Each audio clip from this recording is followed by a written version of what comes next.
My name is Moses Ball. I'm a muralist and mosaicist from South Central Los Angeles. Well, usually, like even a painting that's in a gallery or that you would put on a single family home or something, you have a very limited audience that's probably going to see that. And this is thinking about like before social media when you could share it to anybody. And so mural making has always been kind of like our political voice in our community. It was like the way that we could speak up on issues when media probably wouldn't cover it. We can express things that are important to our community. Say we lost somebody that we loved, we can put it, pay tribute to them on the wall. And so with this, the Heart of Hyde Park, it was actually birthed out of a desire to speak up about possible gentrification that could happen in our community with the new train line.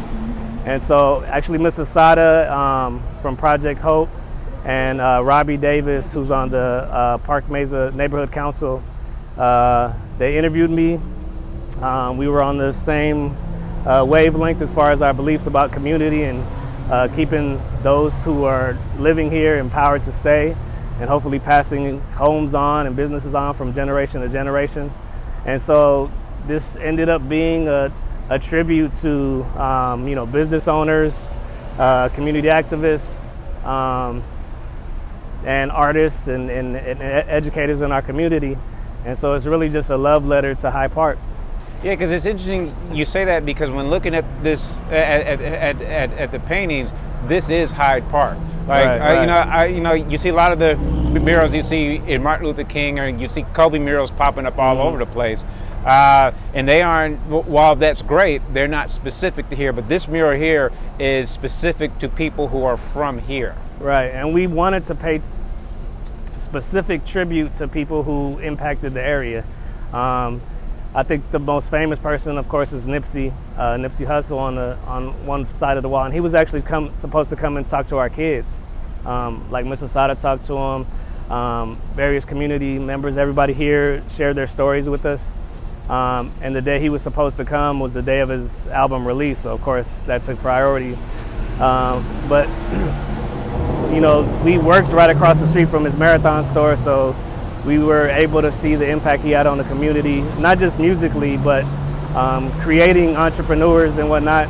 And so, and create programs to help young people with office space. I think the impact he had on the community made him a no-brainer to add to the piece, especially because we wanted to talk to him with our kids anyway.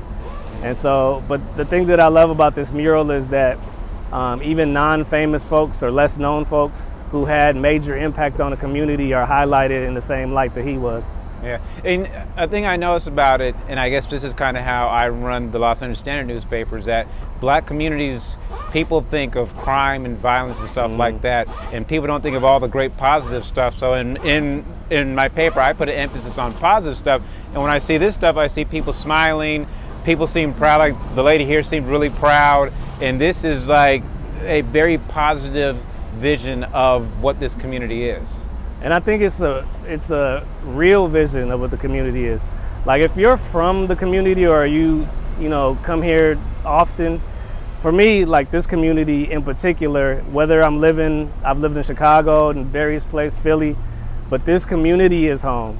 And so if this is home to you, you see everything through rose-colored glasses sometimes, but it's also accurate because we have real people here who are fighting for housing rights, who try to get good food, healthy food in the community, and who are just really trying to make a positive impact. And there's no place that I'd rather be, than right here on Crenshaw, Lamert Park, even Crenshaw Plaza, the mall. You know what I mean? Like that. It's not the greatest mall in the world, but it still feels like home. You know what I mean? So. This particular project wasn't like a lot of other murals of say Nipsey, where they just popped up. This project, we actually had to get permission to use his image. And so after he passed, it was a challenging thing to do because everybody's mourning and trying to set up services. And so I would go over to Marathon, talk to like Cowboy and friends of his, and just see who I could talk to about getting permission. And so as our deadline was running out, I just decided to start painting him. And if we didn't get permission, I would just have to not use it in this particular mural. And so as I'm painting his face, Mr. Sada knew some people who knew some people, and his mom, Angelique Smith, came and gave us her blessing to use them. But when she came, if you know anything about her, during this time, if you were the one trying to comfort her, by the end of the conversation, she was comforting you, because she's, you know, just being strong for everybody else.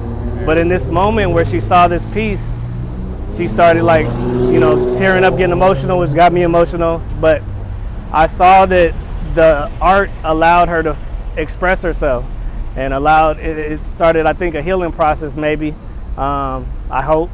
And so it inspired my next piece, which was at Challengers Boys and Girls Club. I worked with Blue Shield, and we had actual counselors coming in and talking to youth from the area as well as foster youth. And so they would deal with all their issues for the first half, and then the second half we would work on the wall and kind of let all those emotions out in painting. And so you can view that as like 54th in Vermont. I have a mural over there. Black Seeds mural is on Jefferson, just east of Arlington, at the park over there. I'm currently working on a piece at Compton Kip Academy, and that should be done this week. And then I also did one at the Watts Nike community store, and that's featuring Sweet Alice Harris, a community activist, also local athletes, young athletes, and we're doing part 2 of that coming up. I've done one at Expo Center.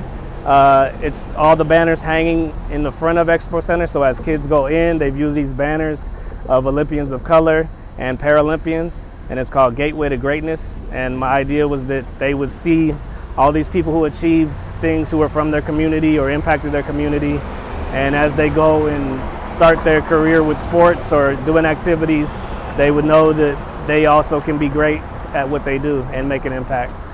Okay. All right, so now you work with kids, so you said? I often do, and like, so on this project, we had youth from the community, all from like Hyde Park area,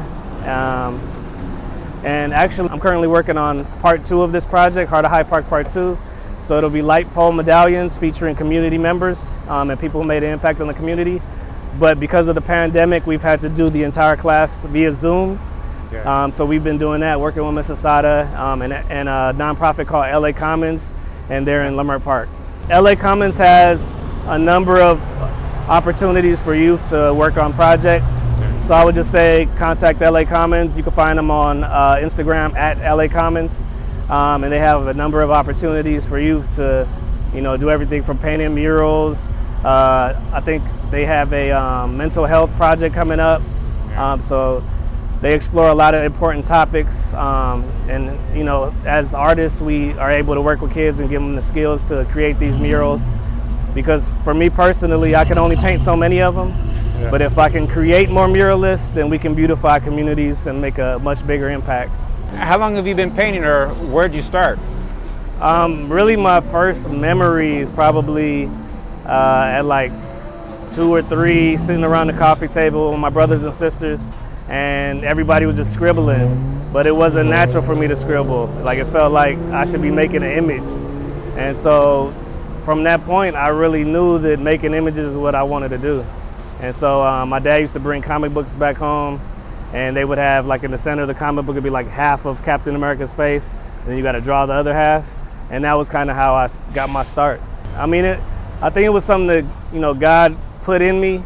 But then as I got older, I was like, you know, if you have a gift and talent, I feel like you got to develop it. And so I went to LA County High School for the Arts, which is on Cal State LA's campus. And so we had full art curriculum. They had dance, acting, and visual arts. And so, of course, I went to the visual arts program. And then after that, I went to Art Institute of Chicago, and I was in Chicago for 11 years. And then met my wife and decided it was time to come back home.